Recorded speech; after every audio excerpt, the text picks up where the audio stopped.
Welcome back to the Gentle Counsellor podcast. My name is Crystal and I support mums through their inner healing and parenting journeys. For those of you listening right now, this episode is a little bit different because back in October of 2021, it was World Mental Health Day and I had some wonderful friends join me over 3 days to talk all about mental health and motherhood at the Aussie Mums Mental Health virtual event. I hope you enjoyed these conversations, which were recorded live at the summit.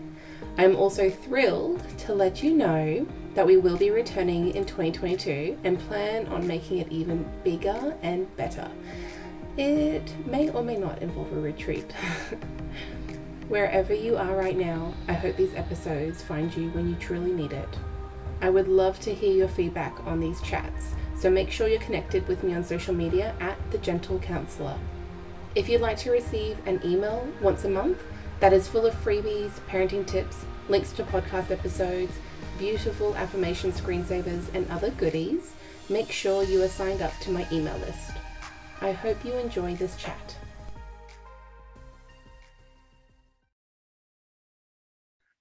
Welcome everyone to the Aussie Mums Mental Health event. Thank you for coming back and joining us for day 2 of our talk. We're kind of like getting to halfway through this whole thing now. If you are joining us live, please do say hello in the comments so that we know that you're there, because we would love to be chatting with you as we go along. And of course, if you have any questions, make sure to put them in the comments too. If you've come here to watch Debbie, we are talking all about tongue ties and mental health. So if you have burning questions to do with breastfeeding or tongue tie, like now is your chance, because Debbie's right here ready to answer those questions for you. And even if you're coming back and watching this as a replay, still comment along as if you're watching with us live, because Debbie and I will be coming back to this to check out the comments to make sure we haven't missed any of your questions. And we just love chatting with you guys. And Sarah's here. She said hello and hello baby. I know it's like, let's not get distracted by the cute baby, because I could just spend an hour staring at that sweet little face. So cute. So welcome, Debbie. Thank you. Glad to be here. Do you want to start off by telling us a bit about yourself and why you do what you do? Hi, I'm Deb. I have 3 kids. I live in Brisbane, and I ended up working in this space. So I'm a breastfeeding and tongue-tie doula, which is where doulas provide that non-medical, emotional, practical support for mums, usually during pregnancy and postpartum. And I do the same thing, but specifically on the breastfeeding and tongue-tie side. So I work online with mums, mainly in Australia, but sometimes in New Zealand and sometimes overseas when we get the time zones right, or the time differences right. And I got into working in this space, as many, I know, like Jamie was talking about this morning, and many of us got into this area, whether it be VBAC or doula work or breastfeeding or tongue tie and all that kind of stuff, because of the experience I had with my first child, with my daughter, where I was fortunate enough to establish breastfeeding, but there was so many issues that we had with her that people normalized, and like she was colicky and screaming in the evenings for hours. And like I remember my husband and I looking at each other going, what do? We just don't know what to do. Like I thought my supply was low, so we were topping her up with formula. And then from 4 months, she just wouldn't sleep. So at nighttime, she would wake every 40 minutes. And after a couple of months of that, I was a complete zombie. And it wasn't until later, 10 months old, that I actually found out about tongue tie, that it existed when she was about 8 months old. 10 months old, I actually found someone who could do a proper assessment, who knew what they were looking for. And then it was 12 months old when we had her ties released. Wow. And then the improvements I started to see after that, I was like, hang on a minute, why did nobody talk about this before? Like I saw a pediatrician and a GP and multiple nurses and a lactation consultant, all of these people. Why did nobody ever look in her mouth? Why did nobody ever check that my baby had this thing that I didn't even know existed? Nobody ever mentioned it. It wasn't like, oh, we've checked and cleared her. She was never, ever checked. And so that started me on, I'm going to research this. I'm going to find out more about this. I'm going to understand more. That was 8 years ago. And I've just been going down those rabbit holes ever since. And then it turned into, I started a breastfeeding support group, which was how we met. And then that eventually became a business, because people were wanting me to provide that one-on-one support. And I actually started out originally with my breastfeeding affirmation cards, and then sort of I was very wary of actually moving into providing support in a paid capacity for people. But I could see that it was a real need because I don't replace lactation consultants at all. I work in that team, but I often call myself the bridge between the medical professionals and the parents, because it can be really confusing when you're going into this type of situation, or when you first find out that ties exist or that your baby might have ties. And so I help to navigate all of that. Confusion.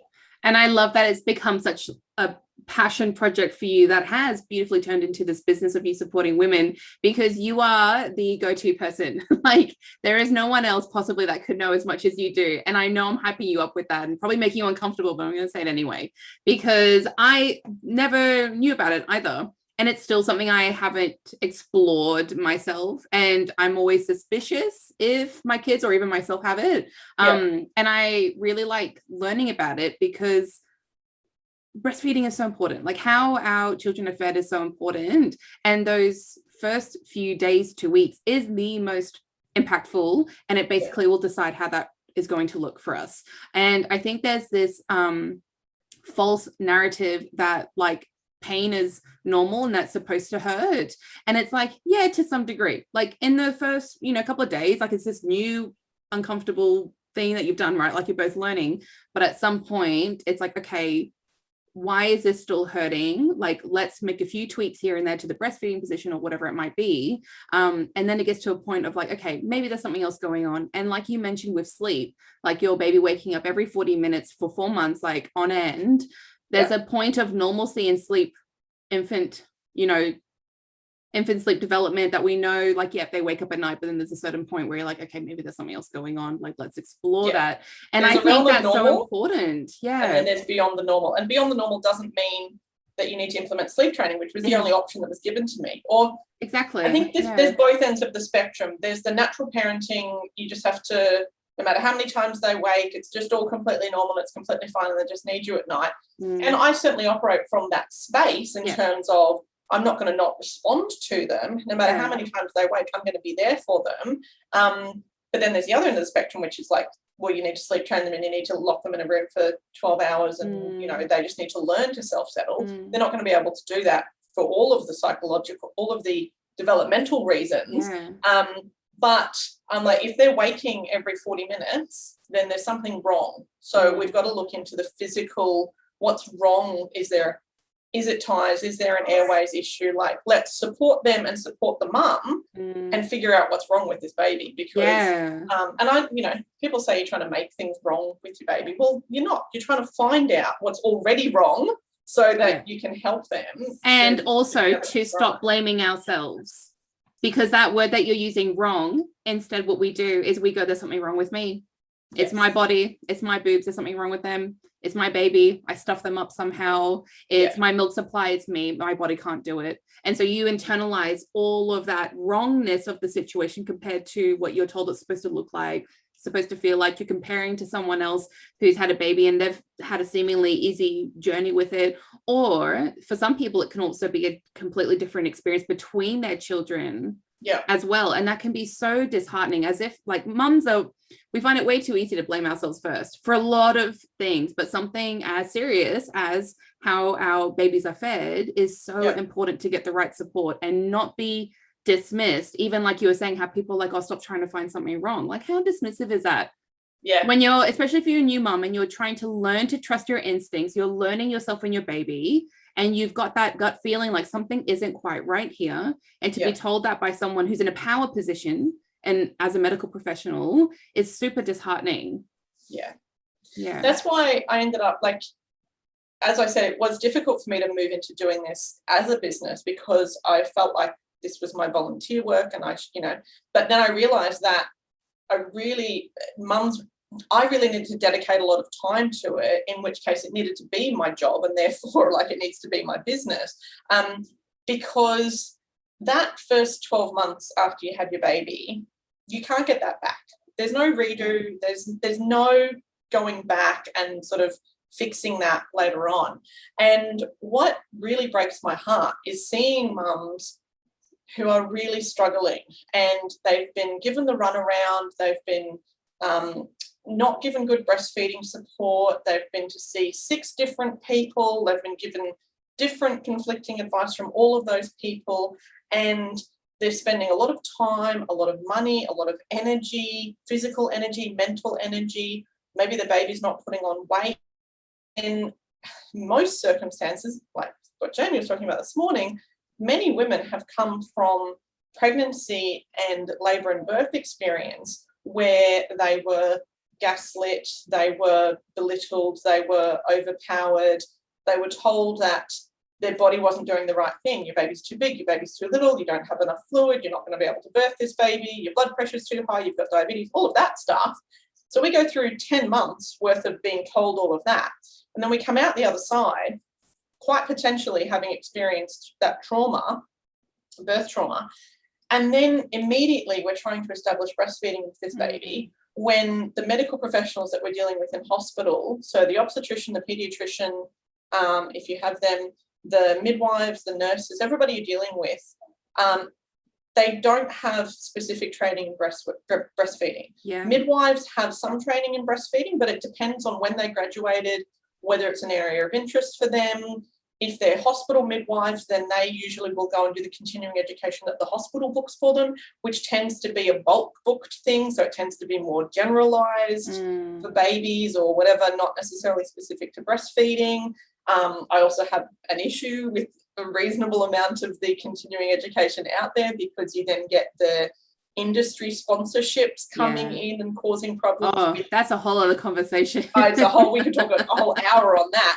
But you're trying to establish breastfeeding without really good breastfeeding support, particularly when you're in hospital. And then especially because tongue-tie is not something that they will usually check for in hospital in Australia, and it's not something that they will recognise if you ask them to check for it. So ties either get missed or they get dismissed. So no, your baby doesn't have ties, or no, your baby might have a tongue tie, but it's not causing the breastfeeding problems that you're having, which blows my mind because the very definition of a tongue tie is that the tongue is not able to move as it should normally move. So you're telling me that my baby's tongue can't move like it should, which is a critical component of effective breastfeeding because all that's involved in breastfeeding is your breast and the baby's mouth and the tongue. So you're telling me that the baby can't move their tongue properly, but it's not impacting? Yeah. How can we put 2 and 2 together and get 8 in this situation? Makes no sense. So for mums who are wanting to breastfeed, they're trying to establish breastfeeding and they're getting lousy breastfeeding support, and then if their baby has a tongue tie and it's been missed, it's a really horrific experience. And that's why I talk about breastfeeding trauma because, Professor Amy Brown has written a whole book on breastfeeding trauma because we've got the same types of situation with pregnancy and birth happening in breastfeeding and postpartum, where we're told that we're not making enough milk, we're told that we're failing, our bodies are failing, we can't feed our baby's just lazy, our baby's just not interested. And in a lot of the vast majority of cases, that's completely not true. And it's just a case of finding the right medical professionals that can help you and building your own team. And that's where I'm really all about making sure that mums have the right team. They have really good, genuinely good support, not just surface good support. And that means that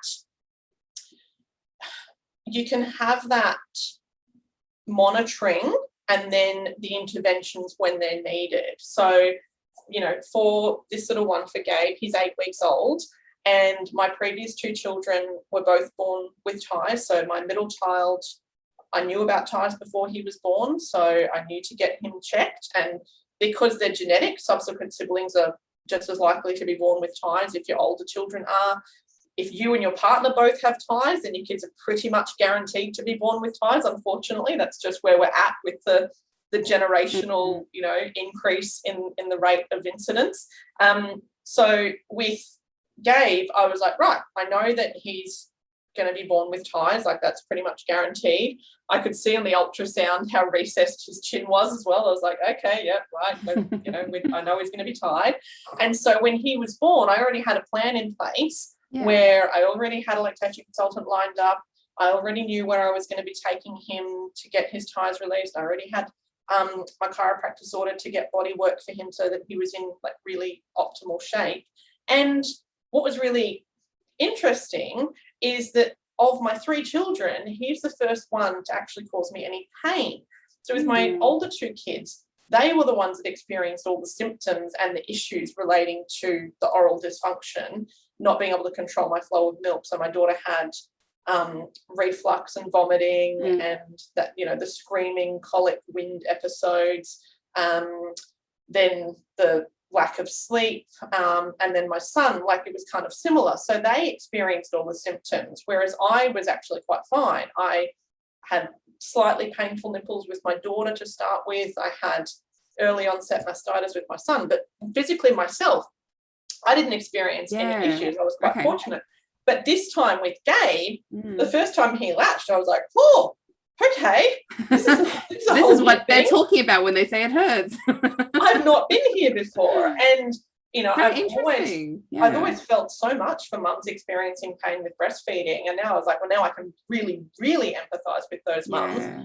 I completely understand why pain in breastfeeding is the biggest factor in whether a mother will be able to continue breastfeeding. Yes. Because it's horrific. Like, if you think about how often and how much you're breastfeeding. Yeah. And then to go through pain each time, like, that's a horrible thing to go through. And especially when we get told, oh, but that's normal. No, it's not normal. Like, I would argue that no pain while breastfeeding is normal, especially because I had this baby's ties released and we put him back on the breast immediately after his ties had been released, and it was not painful. Yeah.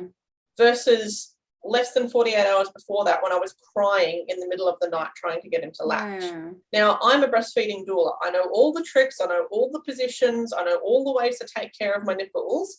So if it was still painful and really, really painful for me to feed, when I know all of that, and then it literally, and I wasn't expecting it to be completely pain-free after the tie relief. I was expecting it to, like, gradually improve.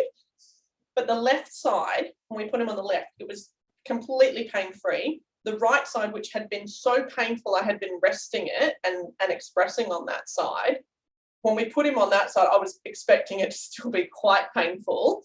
It was only slightly painful. Like, I'm talking towards discomfort. So that really brought me back to when we say that, ties are overdiagnosed, ties are over-released, it's a placebo effect, all of those kinds of statements that get made in the mainstream and in some of the parenting spaces about, well, you're just looking for something wrong with your baby and you're just, you're looking to kind of somewhere out here there must be a problem, and I'm just going to keep looking until I find something that's, wrong, rather than just accepting it and just working through it. I'm like, why can't we just solve the problem? Because if this is really obviously the problem, that their mouth is not working properly, and this is a birth defect. This is not meant to happen. It's a failure of apoptosis at the end of the first trimester of pregnancy, roughly, which is the programmed cell death, where all of the excess frenulum is meant to drop away and be removed, and we're meant to have full and free movement of the tongue. We've got a failure of that process. It's the same failure of process that leads to syndactyly, which is webbed fingers and toes.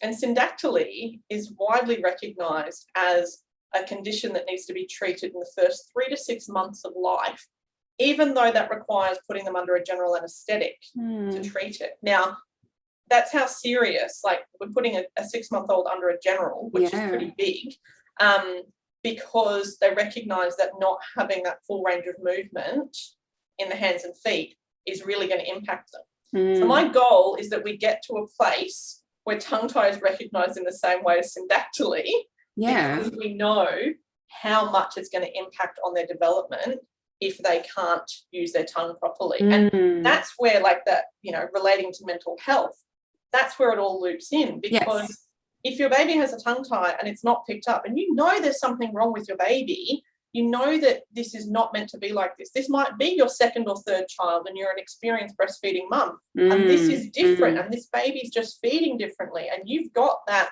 really strong gut instinct that there is something not right.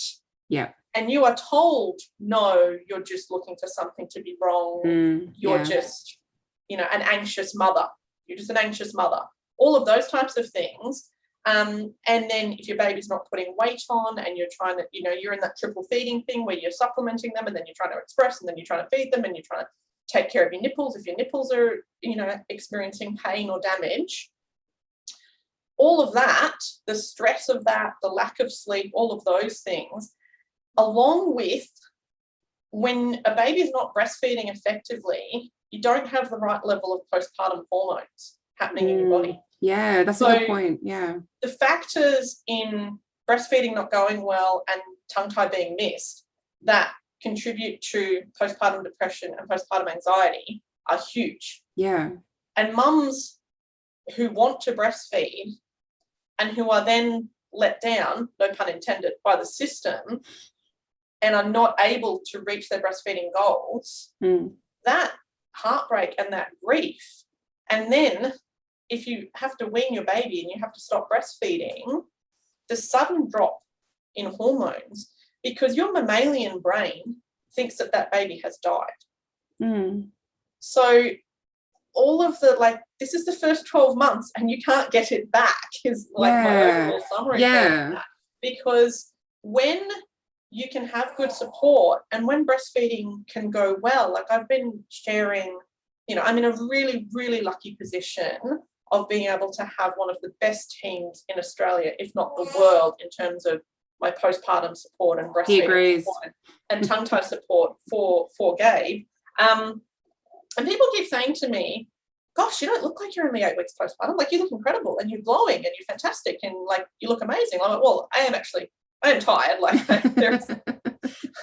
it's not all sunshine and roses. But I'm like, this is what everybody should have the opportunity to have. Yeah, and it should be a choice for everyone. It's solidified even more that this is what I want to help mums do. Yeah. Because when we have that good support, and it doesn't mean that everything goes perfectly well. It means that when something isn't going quite right, we know the right people to turn to. And that you will be listened to. The reassurance and we can just vent about the whatever it is, and then they can say, oh yeah, well, that's probably normal, or you could look into that, or you could go down this path or whatever. And we just feel held and supported the whole way through, which makes just all the difference. Like, one of the biggest things I see with clients, or even just in general, like parenting communities online, are all of those people who are upset that their breastfeeding journey comes to an end before they were ready for it. And I think, I don't know if you know the statistics off the top of your head, but I know that it's something like the 90-something% of women go in with the intention to breastfeed, and then it drops off dramatically by like the 3-month, 4-month, 6-month, and then it's like a ridiculous like 5% at 9 months or something like that. So like the intention is there if people wanting to do it. And so it makes complete sense that we can link like breastfeeding and tongue-tie issues with mental health, because that's such a big component of that part of our motherhood experience. Like right off the bat, like literally that's when you're plummeted into motherhood and you're having to provide for this baby who literally is using you to survive in all the ways, including being nourished, right? And if you've set out to have a goal to breastfeed, it is so disheartening and so upsetting. And I was able to reach my goal in breastfeeding, but I also can reflect and know, like, if I wasn't able to do that, that would have absolutely broke me. And if I was already having a hard time in all the other ways that we have a hard time when we become a mum, I did a previous chat with a couple of people already talking about that, then that's just going to add on to it. But what really bothers me is when it's blamed, when it's like the source of it, when people think that breastfeeding issues are the reason why they have postpartum depression or something. And it infuriates me to no end. I have to already like calm myself down just saying that, because it's not going to magically stop making you depressed. Like if you were to make the switch to artificial milk, like if that's what you had to do, if there was an actual like medical reason or whatever, right? But if you already had that goal to breastfeed, and if you're having a hard time doing it and you're being dismissed by everyone and you're told to be grateful you have a baby and you're just like shoved artificial milk in front of you to use instead, how is that going to actually fix what you are feeling and what you are wanting to experience and what you are hoping for? But even without all that stuff, right? Like just the fact that you weren't listened to. Yeah. Like I can't imagine how infuriating that must be for so many women that have gone through that. And like I said with, I commented on your chat with Jamie, we are so like indoctrinated that it's our fault, or what it like that kind of overarching control. We're so indoctrinated by that we often don't realize that we've experienced that trauma until much later. So I didn't realize with my daughter when I had a cesarean that actually that was completely unnecessary, and I had a cascade of interventions and all of that. So I went on to have to process that trauma once I realized it, and then to have VBACs after that. And I see very similar with people commenting with their breastfeeding experiences, because often and most often they don't realize that they got done over because they went and saw the GP, or they went and saw a particularly lousy lactation consultant. And I get in trouble in breastfeeding circles for saying not all lactation consultants are created equal. It's true. They're not. There's some really bad lactation consultants out there, just like there's really bad in every profession. There's good and bad. Yeah, good point. There's a lot of narcissistic psychologists out there. So,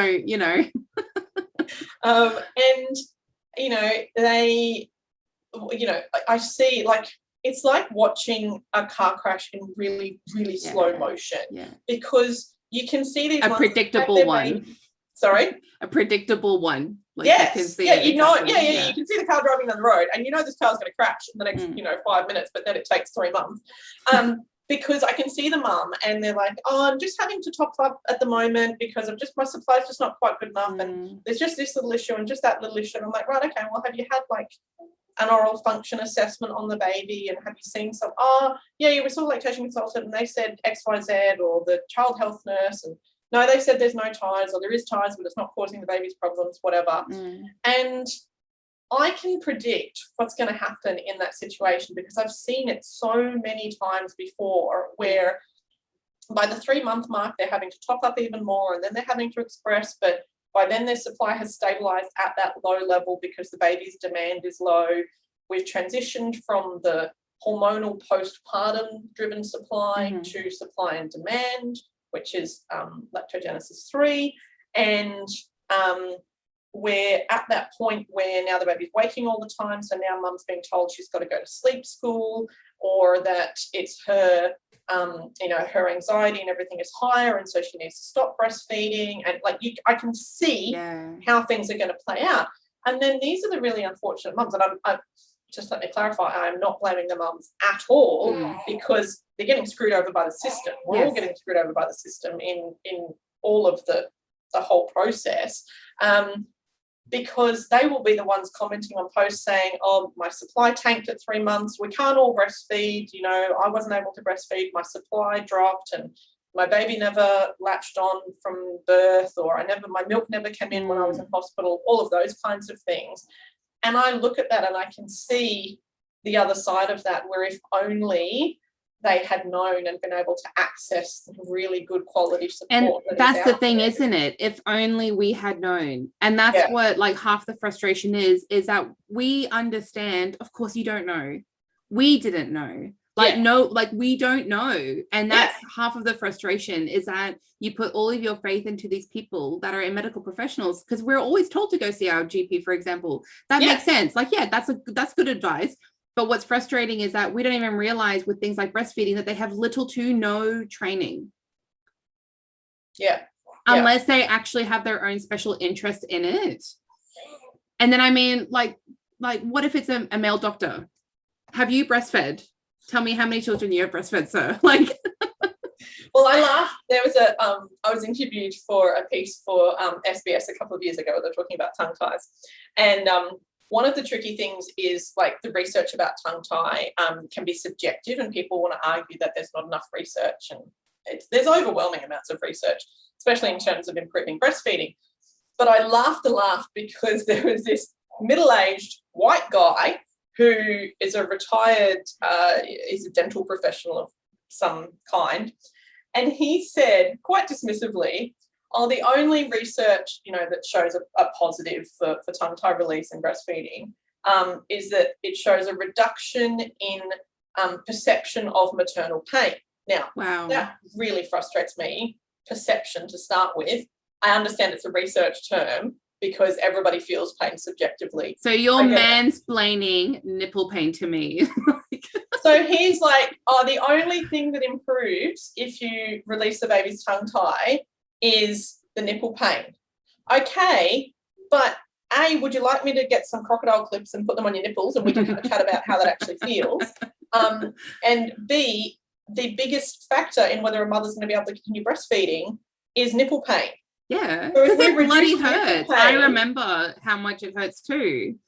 My reason wasn't tongue tie related. Mine was because I didn't understand positional, but I still remember that pain. And you like winced every time, and it was like, it's like you, what's the word? Like you were anticipating it. So then it made you not enjoy it at all. And it doesn't have to be that way. I think what I see a lot of is because, especially in like Facebook groups, we're so stuck in the mummy wars that has been created where it's like breast first formula, right? And it's like, that shouldn't be the way it is, because yes, some people need to combine feed for a variety of reasons. Yes, some people prefer to pump. Like, that's okay. It's not like an us versus them situation. It is, here is all the information. Yeah. And here is what we have seen time and time again, because same as you, when I used to help admin for a breastfeeding support group, we would do the same thing. We would say, look at this is what's happening, and then 6 months later it's like, we saw that coming. And that's not like a place of arrogance. It's like a place of, we're so frustrated and upset by the system failing women over and over again.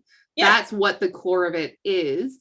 And it's affecting both mother and child, like we know that there's health benefits and there's risks to everything as well. And so you can't make an informed decision unless you are truly aware of all those things. And it's not just the health benefits and risks to the baby, it's also to you, which is why we can link these things to maternal mental health as well. Yeah. And the other, there's a whole full-on hour chat in tongue tie and mental health in adults, because how we use our tongue. I was just about to ask you, can you talk a bit about what happens if nothing's done about your tongue tie as you develop and grow up, and even as adults? Because I know you, for one, had yours released. So can you talk a bit about that? Yeah, I had my tongue tie released as an adult. So I started out learning about tongue ties with breastfeeding. And so, we know that if we release the tongue tie in infancy, then hopefully if we've got good support and it all goes well, then that means that we can, breastfeed and reach our breastfeeding goals. So that has its whole own set of benefits for the mother and the baby, as you were talking about. And more to the point, the risks of not breastfeeding, because breastfeeding is the baseline. So I slipped there with the benefits thing. But anyway, the other factor for this is that what we're doing is we're actually improving the baby's oral function. So if we don't release a tongue tie in infancy, then we don't know what's going to happen. Nobody has a crystal ball to say, well, this is going to happen to the baby and that's going to happen to the baby. What you do have is yourself and the baby's other parent, and you are the closest genetic imprint to this baby, and the other siblings as well, if there's any older siblings. And you can look at yourself and your partner and the other siblings and see what symptoms and issues they've experienced as a result of oral dysfunction that's continued on. And that's what you can look at and go, well, this is potentially what this baby is going to experience because they haven't had their ties released, or we haven't improved their oral function in infancy. So I was born with a tongue tie. My parents didn't know. Back in the 80s, there was no recognition, no nothing. You were just handed a bottle of formula if you were struggling to breastfeed in hospital. Unfortunately, not much has changed with that. But I found out about ties with my eldest, and at the same time found out that I had a tongue tie. So I had been through having braces and having to have multiple fillings and lots of issues that I discovered as I went down this new rabbit hole were related to me having a tongue tie that was never resolved in childhood. And so I just continued on for my whole life, my whole 30 plus years, in compensating, because that's what you're doing. You're compensating for not being able to use your tongue properly. And so there's a whole range of symptoms that can be linked. He loves doing a poo when I'm being interviewed. I was doing a podcast interview the other week, and he did a poo during that as well. The main issues that we see that progress through into adulthood is airway issues, and then also dental issues, because your tongue is meant to sit up in the roof of your mouth, up here. And that's why a tongue tie that holds your tongue down here is not helpful, because your tongue shapes your mouth, and your tongue like suddenly so aware of where my tongue is in my mouth right now. So your tongue's meant to sit up against your palate, right? The whole way from front to back. It's meant to be able to sit up against the palate. And when you've got a tongue tie that's being held down, it's not sitting up against the palate. It's not shaping the palate how it's meant to be. So you're not ending up with the low and wide palate, because the tongue like sort of presses it outwards, which brings it down. And the tongue is a really strong muscle. You want more, booby? Let's go. You've done a poo, you've made some space. Now you need some more boob. So what you end up with is, instead of a low and wide palate, oops, you're right. No, it's not over there. No, back here. This is business and motherhood, everyone. Multitasking. He's very multitasking, trying to feed and poo. All right, that's a bit of an awkward position for you. The oral development means that you then end up with a narrow palate, which means you don't have enough space for your teeth. So I remember the dentist telling me when I was about 15 that I had too many teeth for my mouth. And I remember thinking, that's a bit strange. Aren't all humans born with the same number of teeth? Like, what's the go there? And I later discovered, because I had a tongue tie and I had this like almost triangular, like narrow palate, that it's just that I don't have enough space. So I didn't have enough space for my adult teeth to come through with the right spacing. And so they came through crowded, because they just fit in however they can. And that's when they're like, okay, well, we need to do some extractions and give you braces and all of that kind of stuff. All of that is a result of the poor oral development from infancy, from before birth, basically. So oral development and, crowded teeth and that kind of thing, periodontal issues, because you're mouth breathing all the time. We are meant to breathe through our noses. And then the airway issues. So snoring, sleep apnea, all of those flow-on issues can also be a result of not looking at and resolving ties and oral dysfunction in infancy. And the reason I group that together, ties and oral dysfunction, is that the tongue tie is the structural problem. The tongue tie is what's stopping you from lifting the tongue. That makes sense. But that immediately causes functional issues, and your body starts to compensate, and you build all of the habits and that dysfunctional way of being. And so no matter the age that you're releasing a tongue tie at, but the older you are, the more you have to do. Yeah, like it affects speech development as well, like how you are forming your words and things like that. And that's where it's really interesting. Like, so I know about tongue ties more so not only through learning through you, but because my sister had them with all three of her children, because she just had her third a year ago. So she went through it with them, because when her eldest started school, they picked up on his speech. And so they kind of explored it through that way. And then all of us kind of sat back and realized, like, oh yeah, we didn't even really pick up on that. And then it was really interesting to see it progress through all of them, which is also part of why I'm like considering for myself now. And when I reflect on my breastfeeding with my kids, like even though I was able to do it, I'm like, yeah, I wonder, like I'm really curious about exploring it a bit more. And when I talk now, I'm like so aware, because sometimes I can have like a lisp, and like even Sarah's put in the comment how she tends to store her tongue between her teeth, definitely not sitting against the roof of her mouth. And I'm like, oh, I think mine sits at the bottom, and I'm like trying to like maneuver it. It's just something that you don't really think about. Like, who was talking about this? No one. But it's so important. Like, this is literally like how much stuff happens in this area. It's crucial. And the tongue resting on up against the palate is helping with stimulating the vagus nerve, so your vagus nerve, your vagal nerve tone. And I'm sure you've had or will have other speakers that will speak about that as part of your regulation. And that's why I commented yesterday about central nervous system. Yeah, because, when I had my brain fumble. Because, there's starting to become, so the research around ties is like infancy. Like breastfeeding, tongue-tie, that's where we've got a whole bunch of research. What we're now starting to get a bit more research on is the later childhood stuff. So 4, 5, 6 around speech, around eating. They're the two main factors that come up for kids, because you need to be able to use your tongue properly to form words properly, and you need to be able to use your tongue properly to eat effectively. And if you can't do both of those things well, then you'll start to compensate. So there's research now coming out, and it's there's lots of case studies and stuff, because it's hard to do big pieces of, let's get 1,000 5-year-olds and release, especially when it's to do with kids. It's a little bit difficult to do that. But there's instances where families have been going down the path of having assessment and diagnosis of ADHD for their babies. Oh, yeah. No? And they are... they recognise then that these children are actually really... I don't know if you... Oh, thank you. Okay, thanks. He's bringing me a drink for my talk.